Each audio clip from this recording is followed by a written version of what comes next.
The Joe Rogan Experience. Oh, that's why I made a tweet.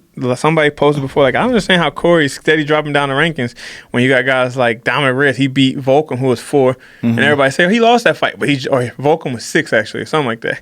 He lost that fight, but he jumped up to 4. Like, how does he won off decision? Like, oh, it's because you lose or win on decision. They don't move rankings up for decision. Then he won off decision. He went up to number 4. And somebody said, how is that even possible? I said, it's to the point now.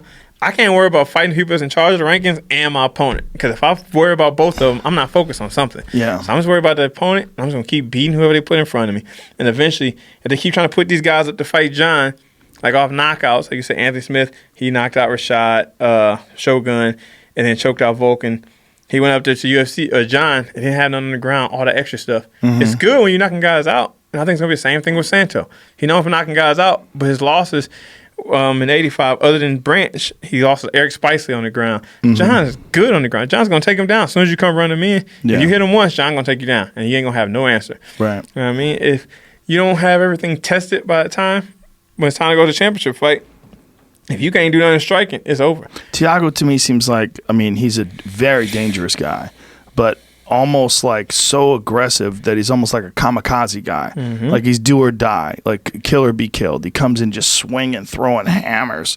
And if he connects, it's dangerous. If he connects, it's bad for everybody. But he might not connect, you know? I mean, it's that's kind of how he is. He's a wild card. That's the best way to put it. Like, he could connect on John. If John fucks around, and I don't think he will. I mean, he hasn't ever before, except for the Gustafsson fight. I don't think he was prepared as much as he should have. And we saw that in the second fight where he just dominated him. But I think that if he makes a mistake, Thiago can shut the lights out on anybody. 100%. That guy swings. He throws like it's the sludge hammer. He throws He's it. not trying to make it to the final round. Like, he's not pacing himself. There's none of that. That dude, he comes out hard. But it's like, I think about him as my fight with Lil Latifi. Going into that fight, I knew 100%. Now, Lil, he's going to try to wrestle me. But if he can't take me down, everything is going to be haymakers because he's seen me get touched in the chin and go down and wobble. So as long as I keep moving, if I make him miss, he's going to get tired. And he's going to stop throwing those big haymakers.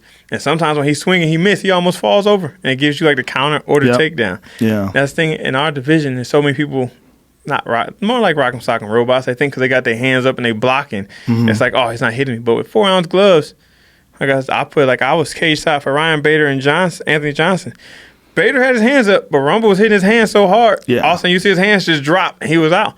It doesn't matter. If you let him hit you, there's a chance of still getting wobbled. And I think with John's good at evading punches. Most guys stand there, block and counter back, or try to take a punch and hit you back, like take a punch to give a punch. John's not that kind. He's going to move, you swing. He's so long, he can put his hands out and keep you at distance and hit you with those quick, fast, long kicks and stuff. And I just, like you said, I don't see John messing around. He knows it's dangerous. He's smart. I would say John's not only the best fighter, and mentally, as a mixed martial artist, he sees what's going on really well. And he knows how to adapt. He can go out there and try tricky stuff at times when he know, I can try some stuff right here and get away with it because I'm long. Like with the Shogun fight, he went out there and showed out jumping knees, jumping kicks because Shogun was so short. And long. He said it. I'm a different breed. I'm longer, I'm faster, and trickier.